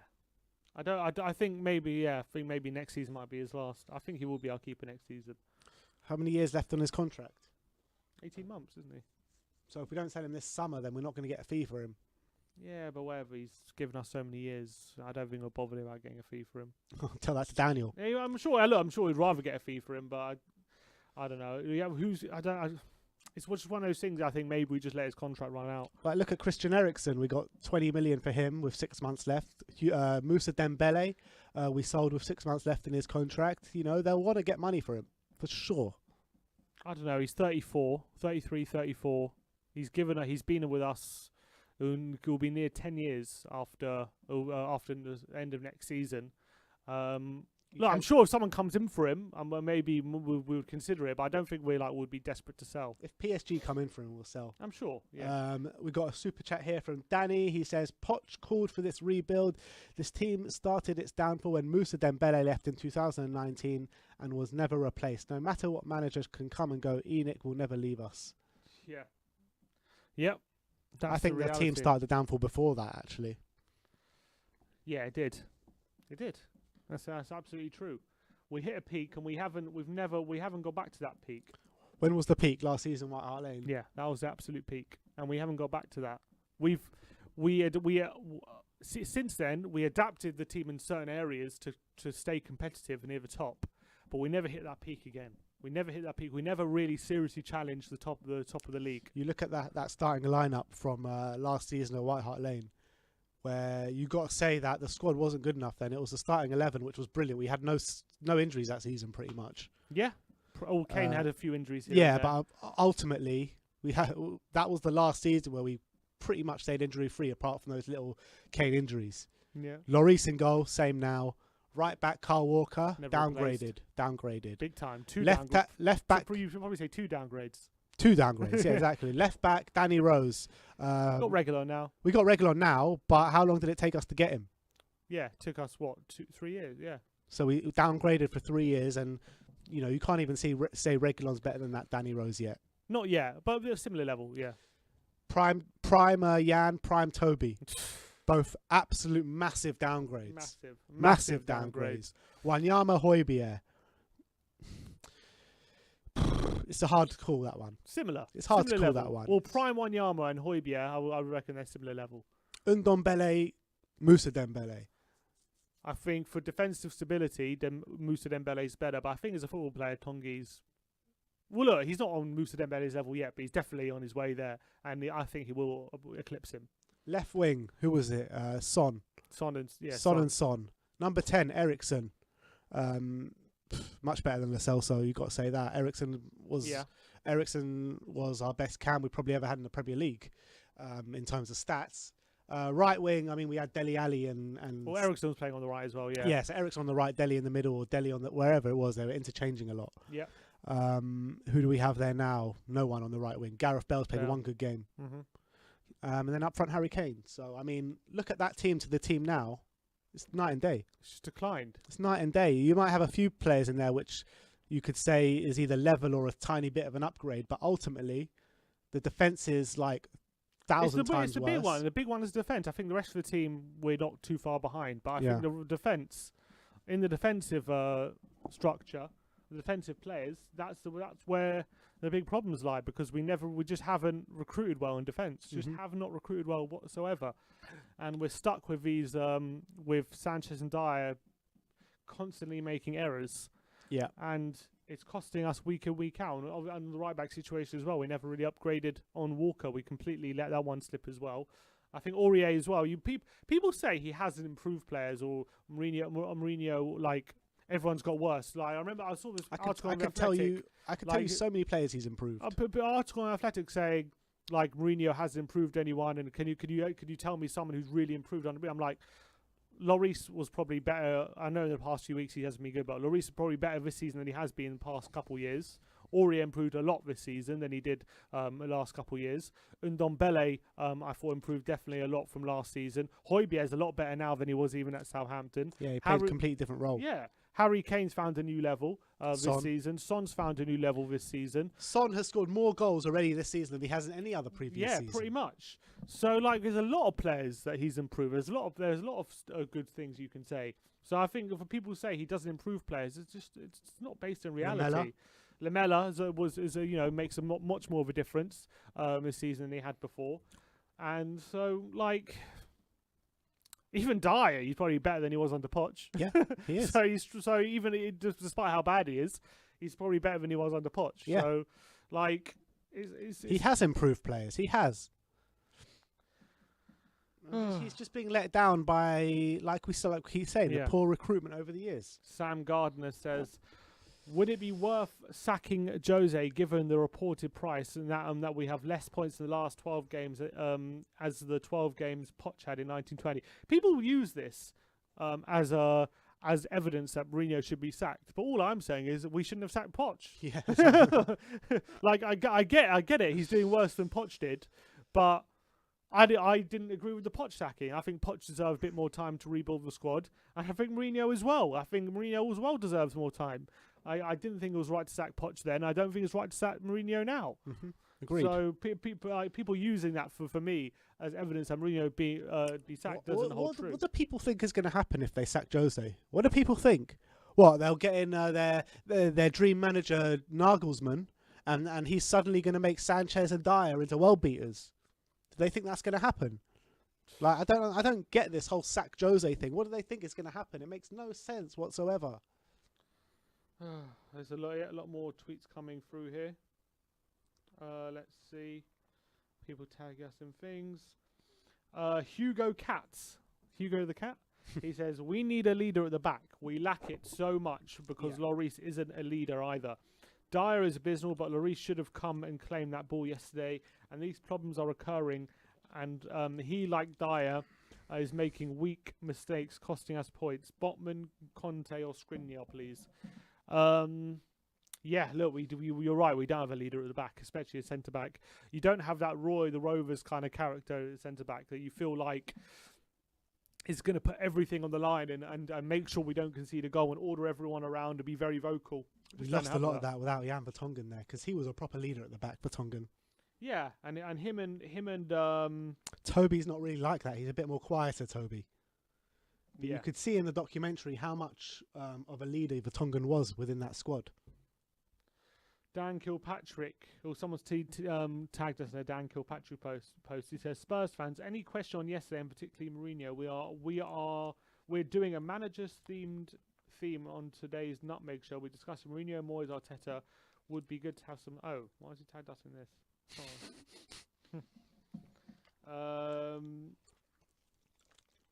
Well, a lot more tweets. I'm just sifting through a lot of them. Zane, he's posted a whole thread. The attack had chances, but they just didn't score them. The defence let us down a lot, but at the same time, Mourinho is also to blame because he chose to start Dyer and Sanchez. We have both Rodon and Toby, yet Mourinho continuously persists with Dyer and Sanchez. He doesn't continually persist with Dyer and Sanchez. They've played 2 games together recently. Yeah, and he changes it when he changes it. He doesn't persist with anyone, which is also what people criticise him for. He says, don't get why Tanganga got subbed off when we had Dyer and Sanchez playing. One of Dyer and Sanchez should have come off. Yeah, I understand that. Maybe Tanganga could have moved centre-back. There's probably some truth to that. But you know what? All these managers make these kind of decisions. I mean, not every manager makes every perfect decision. How many times did Poch get substitutions wrong? All the time. You know what I mean? How many times did we go on about Poch about in-game management and this kind of stuff? I mean, every manager make mistakes. They're human beings. And it's not even a massive mistake taking off Tanganga. You know what I mean? It's not like it impacted the game. Well, I think we looked better when Doherty was on anyway. Bale changed the game. He should have started, in my opinion. He made 7 signings in the summer, but only one of them was a centre back, but a young centre back in Rodon.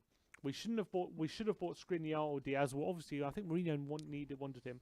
We have a chance with Diaz, but we stayed back and City got him. Now look at him. He's the best centre back in the league.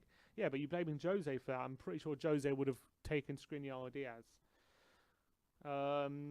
Cal says, hello lads, the Jose Altmore think we live in a world without Enoch. Whatever the manager comes in, he'll have the same deadwood carried over the years, now still waiting for Poch's painful rebuild. Yeah, exactly. N17 says, Ben is right. If we win the rest of the games, that means 78 points, and that is enough for top 4. We ain't winning the rest of the games. Sorry, mate, we ain't going to do that. We definitely need to find much better partnership than Dyer Sanchez.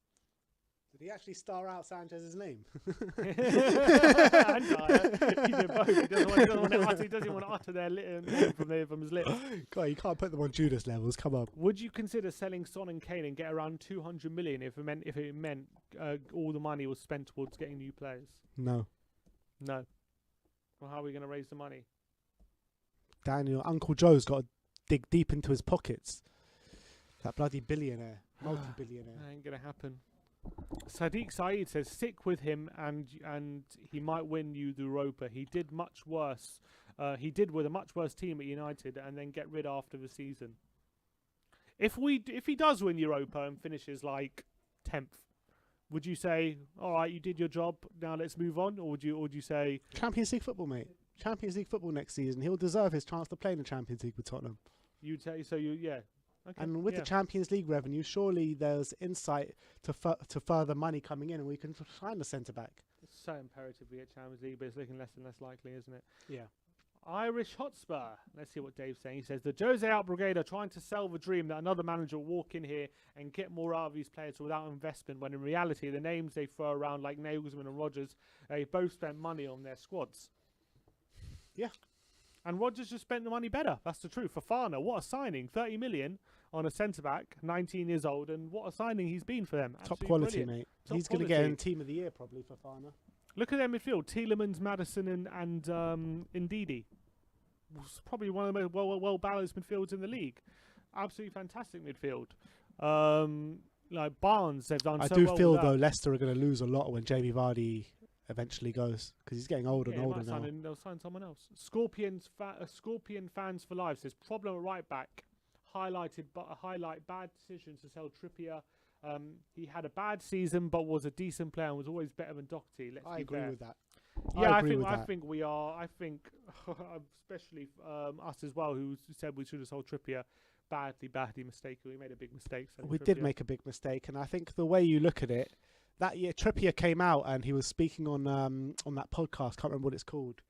You know, which the one? Beautiful Game podcast. Yeah, that's it. The Beautiful Game podcast, and he was saying that he had bad injury problems that year. He was never really fully fit the whole season, and that's why he was having the bad performances. And he kept saying as well, Poch needed him. He never got a break because Poch kept saying that he needed him to play. And he was playing with injuries and through injuries and what have you. And then he was kind of just let go and was treated quite badly by the club at the end of the day. But the fans are just as culpable, me including. I'm calling myself out in this. And we were all calling for Trippier to leave. We were all saying he's not good enough. But we got that wrong. We got it wrong. He is 10 times the player Doherty is. He's so much better than Doherty. Better than Aurier? I think when they're both at the top of their game, there's not too much in it, but you still think, yeah, he is better than Aurier. Yeah, he is. Unfortunately, he's on the ball. He's so much better than anything we have at the moment. A right back. Finlay Evans says Lo Celso is back in training, lads. Is that true? Is he? I hope so. I don't know if that's true. Lo Celso. Let me see if I can see anything on Twitter. Yeah, he is. His name is Giovanni Lo Celso. Lo Celso is back in training. That's good news. He's back on the pitch, it looks like. So, who knows when he'll actually... Here's a comment. Well, look, to be fair, he could be back soon because, you know, Mourinho said Regular had no chance of playing this week. And he played, didn't he? So, although Mourinho is saying, like, he's not close or anything, maybe he's closer than we think. I got a comment here from Secular Dave. Says, such stupid comments saying what's sacking Jose going to do, and then pointing out how all other managers have been far better with managing their squads and making signings. Anyone is better than Jose. Oh, come off it. Anyone's better than Jose. It's so stupid. Let's look at this tweet quickly from Ndombele's Instagram. There is Gio. There's Gio Lo Celso on the pitch. Come on. Looks like he's back in training. He's back on the pitch, so maybe it won't be too much longer now before we get to see Lo Celso, and he'll definitely provide something more for the team as well. A bit of extra creativity, a bit more quality on the ball as well, and also he has that fight in him as well. Do you think that when Lo Celso comes back, we go to a 4-3-3 with Højbjerg just behind Ndombele and Lo Celso? Here's a little video even. There you go. There's Lo Celso. Do I think we go to a 4-3-3? I would like to see it. I would love to see a 3 of Højbjerg and Ndombele and Lo Celso with Bale, Kane, and Son. That'll be brilliant. Especially if Bale's on the form he was on yesterday. Look, let's talk about Bale. Everyone got a very. Wait, let me just read these super chats before. Oh, super chat. Sorry. I got from Jory. I remember. Don't know if you saw him on the fan show yesterday. With absolutely great points he made. But he's saying here that Levy and the recruitment department had the interest from Skriniar, Diaz, and Stones, and they all slipped through the net. THFC Hazard says people need to realise ENIC are to blame. Pressure needs to be on Lewis for not getting his wallet out in the summer, otherwise we'll be in big trouble. Yeah, I mean, they're all kind of points that we've all already said today, aren't they? Yeah. Yeah, exactly. I think the board. I think we just have to. The board have to take responsibility for the way we've recruited, because we know that managers don't have full say on recruitment at this club. That's just reality.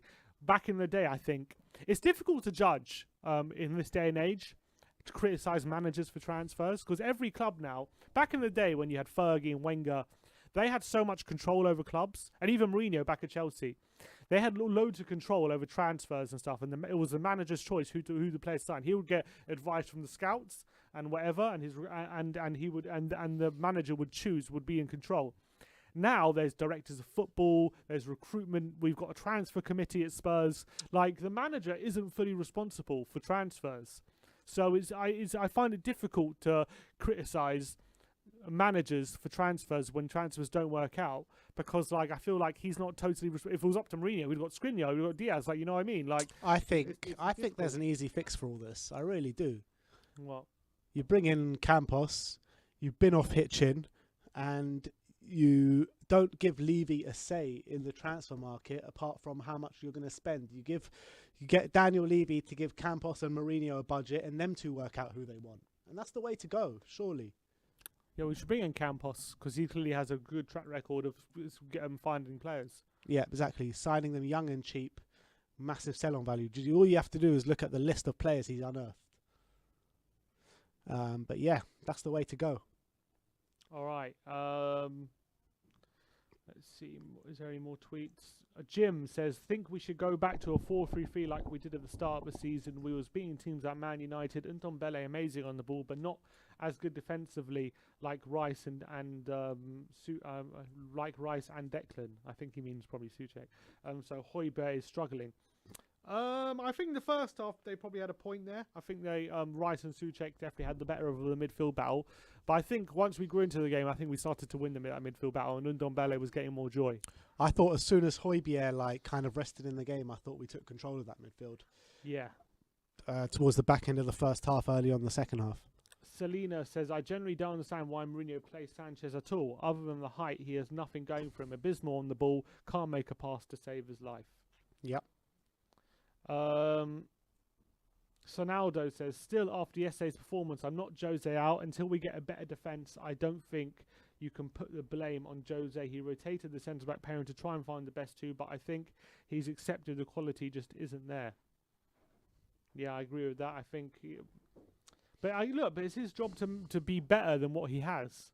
It's part of his job as well, and he's failing in that. But I feel like it's not totally his fault. But yeah, he's failing in getting the best. You have to be more than the sum of your parts as a manager. You have to make the team more better than the sum of. That's what Poch did. Poch was very good at squeezing every ounce of quality out of that squad, which is why we did so well. It's why we overachieved for such a long time, which is what we kept saying. Pochettino made overachieving seem normal. He normalised overachieving. Exactly, yeah. He normalised overachieving. And yes, Mourinho is underachieving right now, but doesn't mean that he can't. That his methods are dead or he's a finished manager.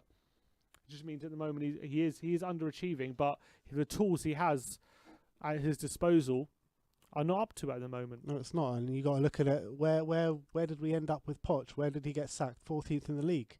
Yeah. Exactly. It wasn't working with Poch with the players, and it's not working right now.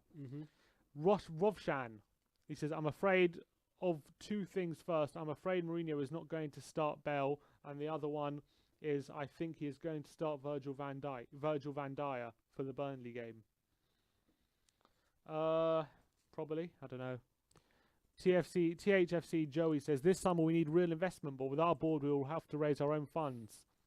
Summer out, Gazaniga 10. I'm not going to get 10 million for Gaza, sorry mate. 10 million for Gazaniga. Foyth 15, Davis 10, Sanchez 20, Dyer 20, Doherty 10, Winks 35, and Dele 55. Then get in Koundé or In what world are you getting 50 55 million for Dele Alli? And 25 million for Lamptey and 30 million for Sabitzer. Yeah, I mean, I don't think that's ever going to happen. I don't know. Can I have the login for your Football Manager account, please? Yeah, I'm not sure we're going to get those figures. Just shows everything, merely. Mourinho keen to make Bruno Fernandes and Ruben Diaz his first signings as Tottenham boss, as he asked for a super agent Mendes to keep him informed about their future. Come on, guys. We're not even at 500 likes yet. We've been streaming for like nearly 2 hours now. Just scroll down, smash that like button. It costs you absolutely nothing and does us the world of good. So if you're enjoying the stream, do scroll down, smash that like, hit that subscribe button. And yeah, I just appreciate all of you guys being with us today. From quick update on the Carabao Cup final. THFC fans will not be allowed to attend the final on April 25th. The final will come. The final will come too soon to permit a live audience, as Boris Johnson maintains a cautious approach to lifting lockdown. So that's why we moved the final in April, just so we can have no fans there. Yeah, exactly. So great. To be honest, I think it's better playing it in April now. Yeah, probably. Yeah, definitely now. Definitely wouldn't want to play it next week, that's for sure. KJ13 says we should carry on with the 4-2-3-1 as it gives us more balance and have Lo Celso come in as cam, and we should give Højbjerg a captain to help him command the defence and midfield. He doesn't need the armband to do that. Bale has to start every couple of games and rotate him with Lamela more, without a doubt. I really hope Bale doesn't play Wednesday night. Yeah, I hope we rest him. Wednesday. Give Bergwijn a run out. Maybe you can give him some confidence or something. But yeah, I wouldn't start Bale Wednesday and save him for the Burnley game on Sunday. That's what I would do. But yeah, I think Marcel's it's for the inside. Let's talk about Bale. Yes, please. I'd like to talk about Bale. A bit of, probably one of the only main positives yesterday was Bale. Yeah. Past 2 games now, he's made an impact. 3 games. Why 3 games? He got called out by Jose Mourinho. Before that, who did we play before Man City against West Brom? City, yeah. You can say he got called out against West Brom after that West Brom game, or Jose spoke about him, or calling out, whatever you want to call it. And since then, we've seen a real change in Bale. We really have. He came on against Man City, albeit losing 3-0. Man City had the game won. Provided some positive outlet for us. Played a brilliant game in the Europa League, albeit against a bunch of farmers. And then he comes on at half-time against West Ham, and best player on the park, hands down, by a country mile. Are you getting more hope? Doesn't it sound like I'm getting more hope? It definitely does. And he really did make a difference. It was the first time in the Premier League he made a big difference when coming on, and West Ham really struggled to deal with him, I felt, yesterday in the second half, and I thought he really was a thorn in their side throughout the second half.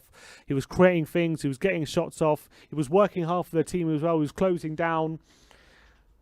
If Bale can reach some sort of level from now to the end of the season, can that be a spark for our fortunes to change? Not just for Bale, but for our performances as well. Yeah, for sure. You can see the pure quality this guy has. It was fine lines why we didn't get back in the game yesterday. He hit the bar with that brilliant half volley. Like, wow. Oh, yeah. What a shot that was, yeah. And how many times is he putting quality balls into the box as well, creating chances, shooting as well? I mean, this guy has got the X factor.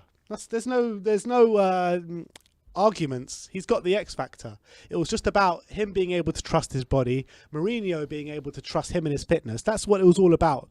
And it seems as though we're there now. So we just got to keep him injury free, manage him properly, get him on the pitch as much as we can. And I really feel we'll reap the benefits. Imagine having a fully fit Bale, let's say a carbon copy of that second half against West Ham, with Sonny and Kane up there for 90 minutes of a football match. Especially with teams that we've got coming up, Burnley, Fulham, Palace. You've got to say he's got the qualities to impact those games for sure. And you got to say, do you feel like the loan spell for him is still recoverable? And if he can perform from now to the end of the season at a good level, that maybe he will be here next season? 100%. You think? Yeah, 100%. If you're putting money on it right now, would you say he is going to be here next season? It's really difficult to say because at any point this guy can get an injury. And then he'll be done, and then we really definitely won't. If he gets an injury from now to the end of the season, I think we won't do it. Yeah, exactly. I mean, it all depends on his body at the end of the day. I mean, if you're judging on that West Ham performance, if he can replicate that every game he plays from now to the end of the season, you'll say yes, of course. But it all depends if we can keep him fit. That's the facts. Yeah, and it really was an encouraging performance from Bale, and it was something to get the fans excited. And I really believe if we can have that front three on the pitch together, playing well, then it can give us an extra dimension from now to the end of the season. Gave us an extra dimension yesterday. Yeah, and that was the most encouraging thing. But we just need to see that. We need to see it more often, and we need to see Bale be used a lot more. And even if we fell in a top 4 race, but if we give it a big push from now to the end of the season, and Bale's a big part of that, it can just give a positive feeling. And we know he can make he can make a difference in big moments. He's scored in finals, Champions League finals before. He's scored at European Championships for Wales many times. He can make big differences at big moments. 100%. So imagine if he, like, in a cup final, when we and he can come up trumps for us, then that can give a different feeling to the club for sure. The guy has the X factor when he's fully fit. He has the X factor. He's up there with the Kanes, with the Sons. And do you think he showed even yesterday that he definitely hasn't lost his quality that he has? People saying he's lost it, he's passed it, all these things. Even though it was a little cameo, it was half. Even though it was only 45 minutes, was there enough in there just to tell you that he's got so much to give? 100%. When he was last at Spurs, it was more like he relied on his speed to get past the players, and now it seems as though he's adapted that, where he doesn't actually rely on speed too much. He's got very quick feet. He relies on his quick feet, but it's more like the trickery to get past players instead of hitting it past the player and just bombing it down the line. And what he still has is that wonder of a left foot, which he showed with that volley from the edge of the box, which smashes the crossbar. Like, he's always going to have that. That doesn't just disappear, that quality, and it takes rhythm. I want to see him play as much as possible.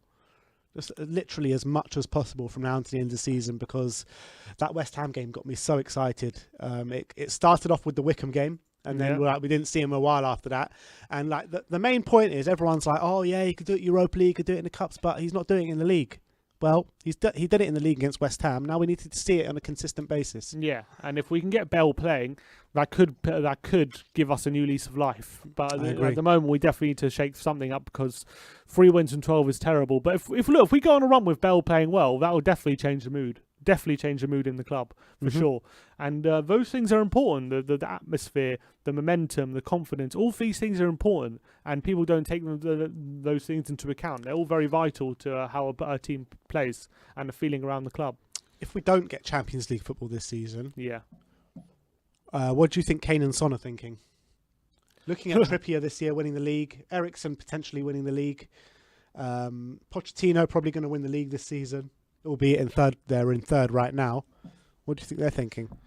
Yeah, no, I'd hate to think what they're thinking. That's the truth. If I'm Kane or Son, personally, I wouldn't want to stick around. I think Sonny might actually stick around longer than Kane. Yeah, probably. It's a difficult one. I would love for them to just say, oh, I love the club and I'm staying no matter what. But football's a short career and they can't stay forever.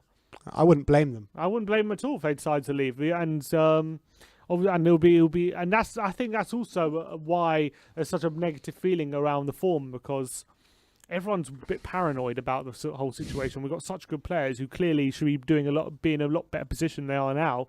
There's always going to be that paranoia that they get their head turned, because it's happened so many times to us before with other players like Carrick and Berbatov and Walker and things like that. Basically anyone good we've ever had. Even Robbie Keane it happened to. Robbie Keane, like all these players who've had their head turned because we, as a club, we're failing. We're not matching their ambitions, and that's always the fear when we're not doing as well as we could. That could always happen. I just hope. The only thing that's given me more hope is the fact that who's going to actually spend 150 million on Kane or 80 million and 90 million on Son? I mean, I can't see who. If Kylian Mbappe goes to Real Madrid, do you not think PSG could do that? Yeah, if he does. That's if he does. I heard he's signing a new contract, so potentially, yeah. Or Real Madrid could do that. Huh? Real Madrid. What? Could take Kane. Why? Apparently they have no money. Are they not? Apparently. I thought they backed by the government or whatever. Well, apparently they're really short of money at the moment. Really? Madrid, yeah. Oh, I never heard that. I thought they were. And Barca as well. I know Barca. You heard about Barca? 35% of their income revenue comes from Messi. 35? Yeah. Bloody hell. I read that a few days ago. No wonder they pay him so much. Can you imagine when he leaves? It's crazy. That's crazy.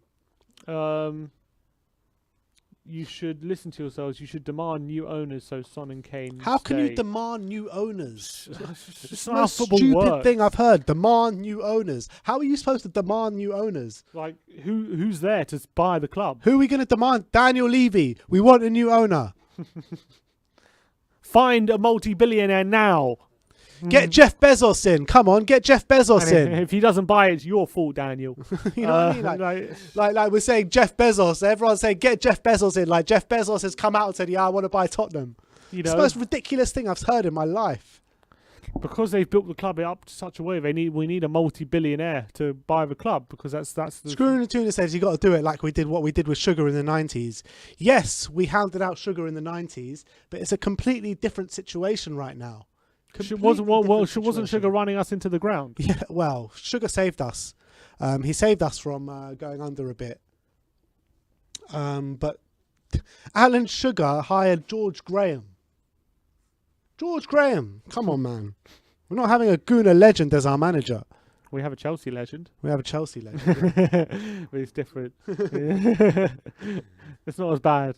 Not as bad as that. But I think it's different. Yeah, it's just a different situation. It's a different situation. Alan Sugar's teams were fighting relegation. Yeah.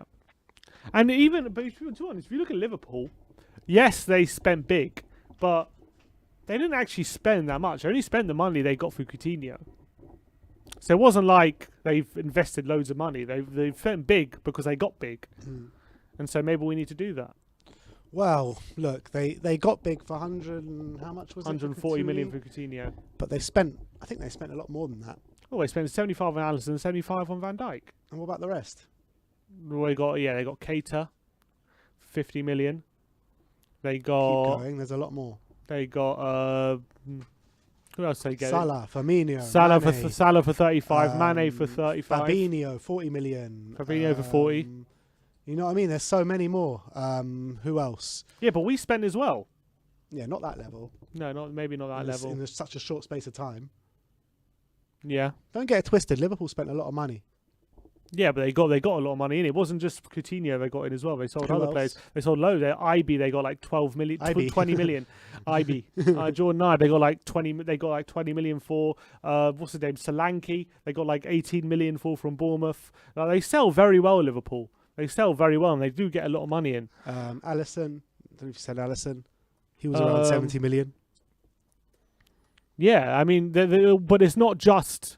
It's not. They spent money like we have, but in terms of their net spend isn't that high. You know what it is. You know what it is though. Daniel Levy has like PTSD from spending big on a single player, because the majority of times that we've spent big on a player, it's failed us. They got 25 million for Brewster. They got 20 million for Danny Ings. They got 15 million for Dejan Lovren. They've got some big inward feet. They got 13 million for Danny Ward, some sub keeper. They got 13 million for him. Sacco they sold for 25 million. Yeah. Mohamed Sacco. True. Benteke they sold for 30 million. Yeah. So look, their net spend actually isn't high. They're just a better run club. Someone in the comments actually said our net spend is higher than Liverpool. Yeah, I think it is but it's obviously skewed because of Coutinho. But yeah, I think our net spend might be higher than Liverpool. They just run better. Nathan Reed. That's why I go. Our transfer record pretty much every summer. Yeah. So how was that the same as 2005? It's not the same as 2005, and I would say as well, back in down the years, you know, the biggest criticism of Levy was that he was selling all the players. Now the biggest criticism now it's not that. That's not the biggest criticism. It's changed. The biggest criticism is the players we spend it on, not how much we spend. Yeah, yeah, for sure. I agree. I think the recruitment. I think it's definitely the recruitment. We've broken the wage structure. That's completely different. 2005. We've broken our transfer record. How many times since 2005 have we broken our transfer record? Yeah, a lot. A few. Obviously, loads of times since 2005. Just naturally. Probably every summer. Yeah. The problem is the people that are identifying the players to bring in. That's the problem.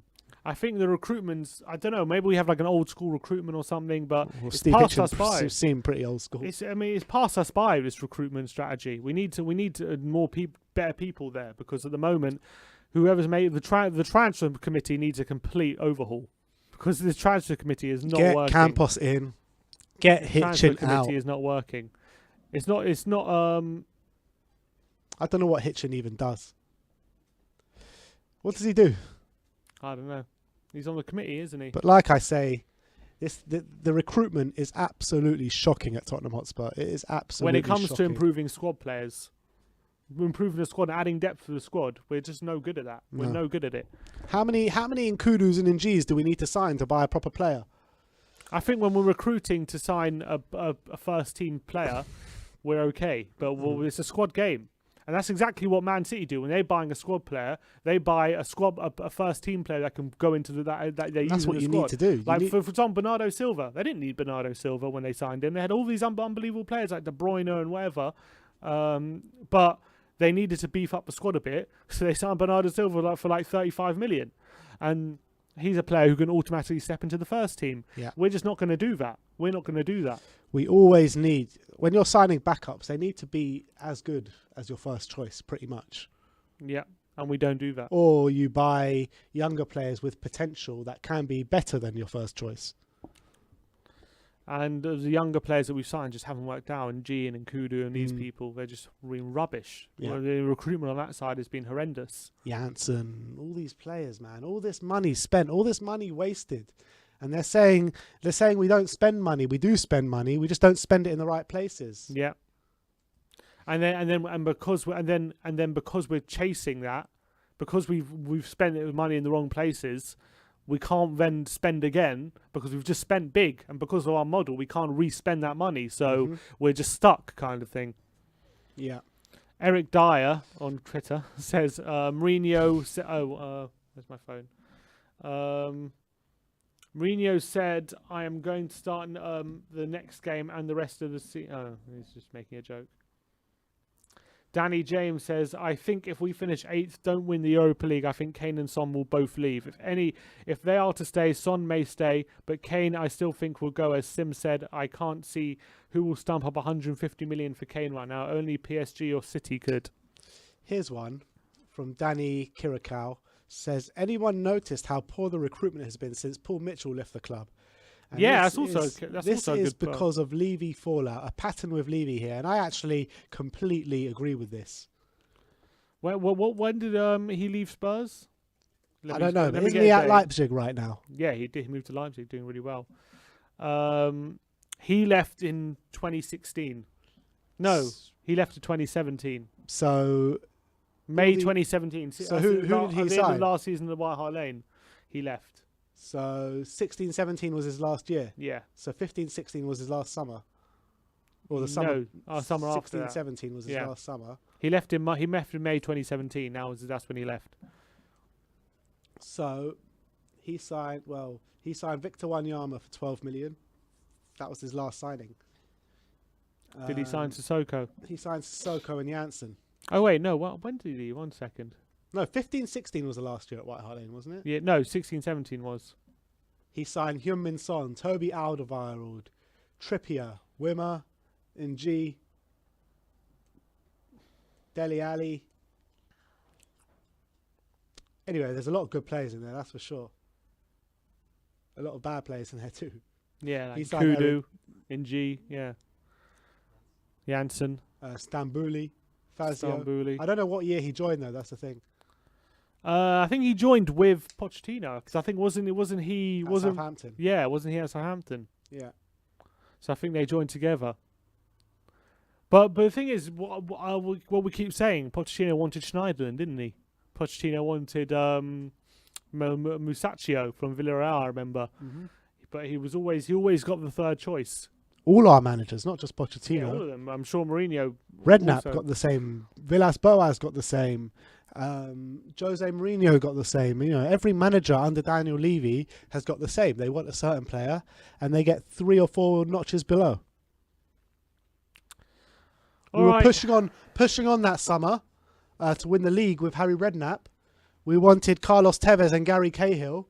What do we get? Ryan Nelson and Louis fucking Saha.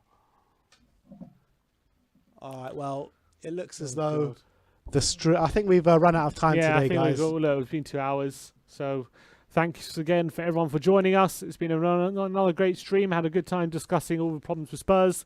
Let's hope for some improvement and we can turn it around starting for the next game against Burnley. Well, we've got Wolfsburger, but that's done. But Burnley game. Yeah, so, but, join us for our live watch along on... We'll be there. Wednesday afternoon, actually, because the game kicks off at 5 o'clock, so we'll be going Why live. are we playing on Wednesday, do you know? Who knows?